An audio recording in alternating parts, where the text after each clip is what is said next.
Assalamu alaikum rahmatullahi wa barakatuh, chers frères, chers Barat Burkina Faso. Aujourd'hui 25 décembre, aujourd'hui jour de Noël, alors je profite de l'occasion pour essayer de vous partager le message de l'islam compte tenu du contexte sécuritaire ainsi que la situation qui est devenue un peu préoccupante, pour que les gens aient aussi une idée de ce que c'est que l'islam, le message de la paix que l'islam véhicule, le message de l'amour que l'islam véhicule, contrairement à certaines pensées, à certains préjugés attribués à l'islam et sans fondement. Alors, comme vous le savez, en islam, il y a toujours une base.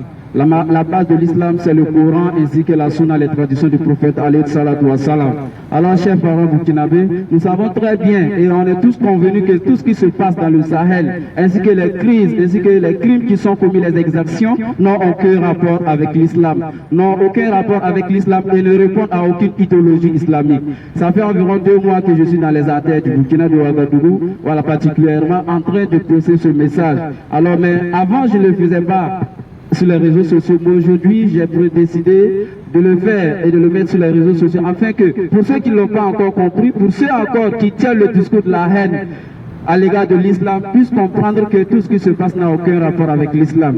Et cette tribune qui est créée, alors cette initiative de toujours partager le message de la paix de l'islam, alors je pense que ça se poursuivra. Voilà, jusqu'à ce que chacun sache que cette difficulté est une difficulté qui doit occuper tous les Burkinabés et non s'asseoir pour attribuer la responsabilité à une quelconque religion.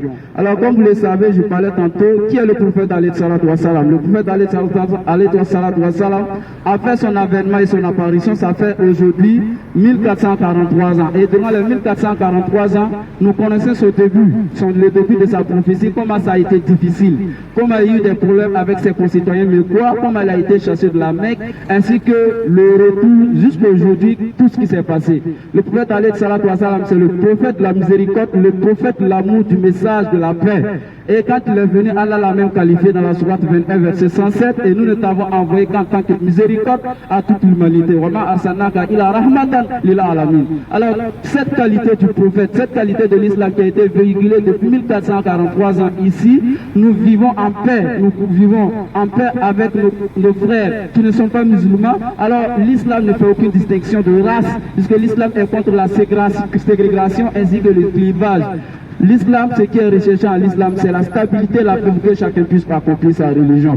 Alors, chers parents, je vous invite ainsi que moi-même, très prochainement, surtout la jeunesse, à faire passer le message de l'islam. Partout où tu te trouves, dans toutes les circonstances que tu dois te trouver, tu dois être capable de transmettre le message de l'islam. Nous savons très bien que dans les mosquées, ainsi que, voilà, nos imams font l'effort de transmettre. Dans les réseaux sociaux, nos imams sortent, ils apportent la clarification sur la position de l'islam concernant toutes ces exactions qui sont commises dans l'autre côté. Alors, qu'est-ce qu'il faut faire? Pourquoi cette initiative de vouloir parler en public?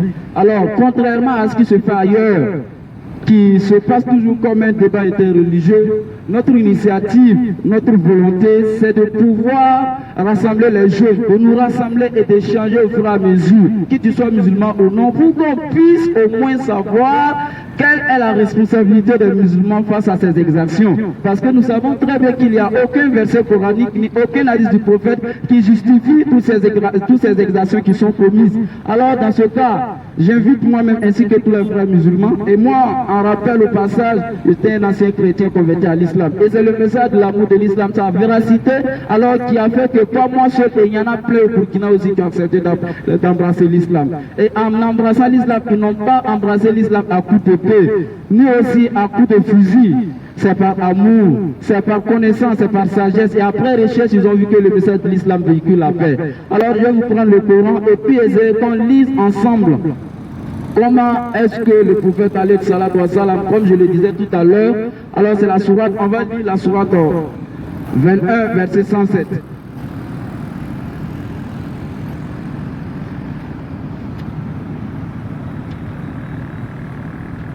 Alors c'est le Coran que voici, sourate 21, sourate Al-Anbiya, verset 107.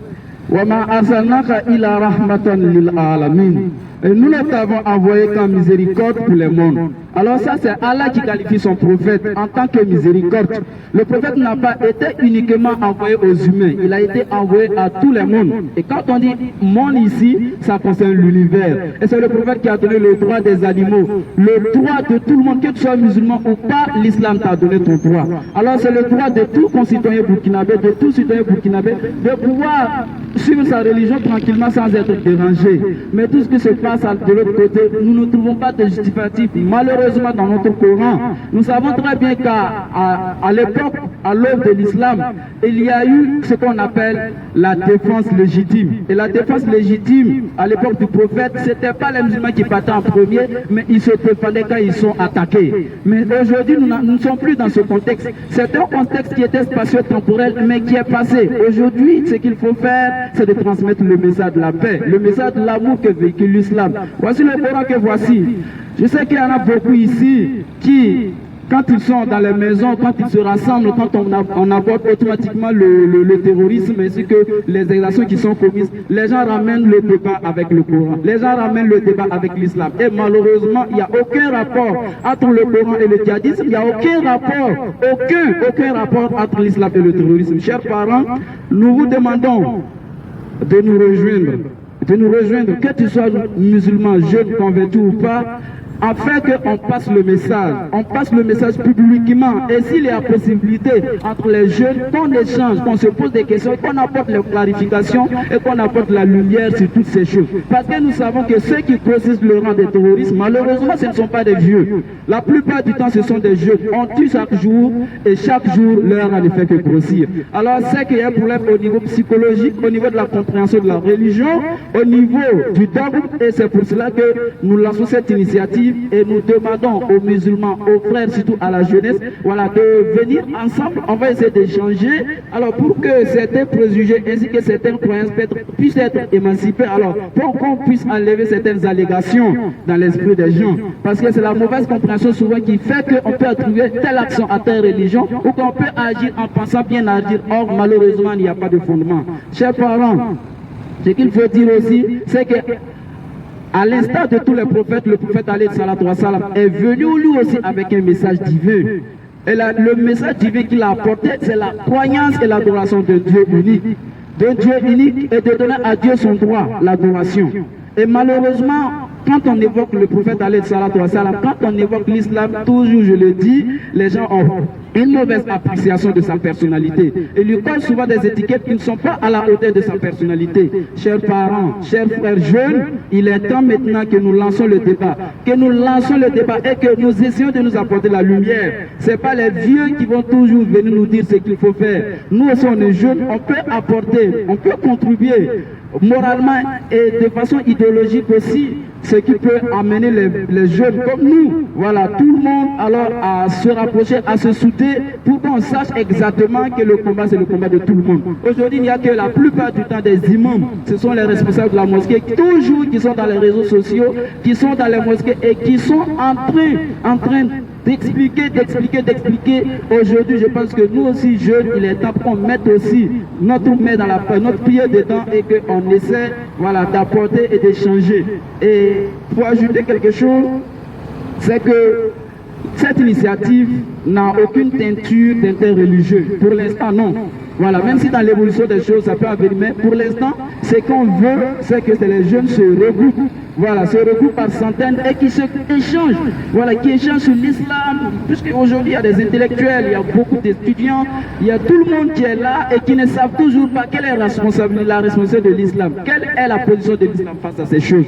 Donc c'est pour cela que nous allons le faire en live parce que souvent sur Facebook, les réactions, souvent quand vous êtes à 2-3, vous voyez les propos, les directions. Mais maintenant, nous lançons l'initiative et nous pensons le faire en direct. Nous pensons le faire en direct, voilà, dans des différents, on va chercher des ronds-points où que la jeunesse musulmane puissent se regrouper. Ceux aussi qui ne sont pas des musulmans et qui ont des questions posées sur ce genre de choses puissent aussi venir nous rejoindre. Alors quand enfin on essaie d'élucider le débat et qu'on essaie de positionner, de situer les responsabilités, chers parents. Et en plus de cela également, ce qu'il faut dire, c'est que nous avons des gens, voilà, je ne vais pas citer les noms, mais nous avons aussi des gens qui se sont convertis aujourd'hui et qui ont cette expérience de l'amour de l'islam. Ils sont là et par la grâce de Dieu prochainement, vous les verrez, Inch'Allah. Donc chers parents, cette jeunesse burkinabé, prenez vos responsabilités. Cette jeunesse, chère jeunesse musulmane, prenez votre responsabilité. Expliquez aux gens, amenez les gens à comprendre que ce qui se passe n'a aucun rapport avec l'islam. Et ceux aussi qui comptent encore tirer un bénéfice de tout ce qui se passe de l'autre côté, soit en rejoignant leur rang, ou soit en tirant un quelconque bénéfice, sache que l'islam n'a aucun rapport avec toutes ces actions. L'islam, c'est pas la religion du sang, l'islam, c'est pas la religion de la terreur, l'islam, c'est la religion de l'amour, c'est la religion de la quiétude, la religion de la stabilité, la religion de l'amour et la religion effectivement de l'adoration. Comment est-ce qu'on peut se prétendre musulman et aller empêcher l'autre de pouvoir prier correctement son Dieu? Pour quel combat alors?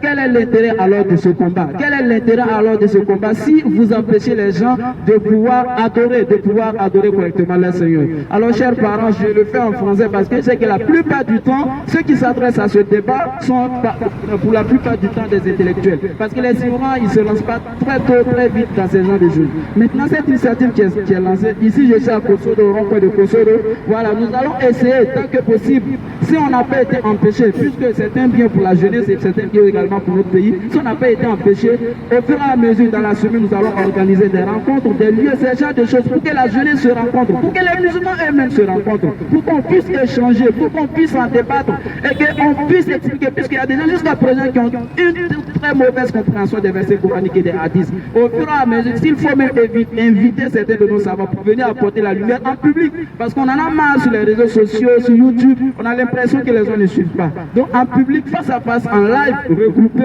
je pense que ça va encore produire des effets, des impacts encore très positifs pour notre pays et pour l'avancée également de la cohésion sociale. Aujourd'hui, 25 décembre 2021, alors ici prend fin mon intervention et comme je l'ai dit, très prochainement, on va se retrouver, peut-être même dans la semaine. Alors ici c'est Kosoro, peut-être prochainement on sera à Tampi, Patois, tous ces carrefours, nous comptons les prendre en assaut pour essayer d'expliquer l'amour, le message de l'amour de l'islam. Le Coran, le voici, et nous voulons que ceux qui viendront pour poser leurs questions apportent des Corans, apportent leurs versets, leurs hadiths, pour qu'on puisse les clarifier, Inch'Allah. Chers parents, c'est ici que ça va être mon intervention. Et je prie effectivement avec tous les musulmans, comme vous le savez, qui prient pour qu'il y ait la paix au Burkina Faso et qu'il y ait la cohésion, pour que l'islam parmi nous, moi ma mère est chrétienne, jusque-là, j'ai des chrétiens dans ma famille, on a tout le monde dans nos familles, on ne peut pas s'estimer heureux d'être musulman et empêcher les autres de suivre librement, comme Allah l'a dit dans le Coran. S'il avait voulu, alors il aurait fait tout le monde est musulman. Mais c'est Allah qui quitte qui il veut, que soit déclaré qui il veut. Et il n'y a pas de contrainte en islam, il n'y a pas de contrainte en islam, puisque la vérité, c'est distinguer du mensonge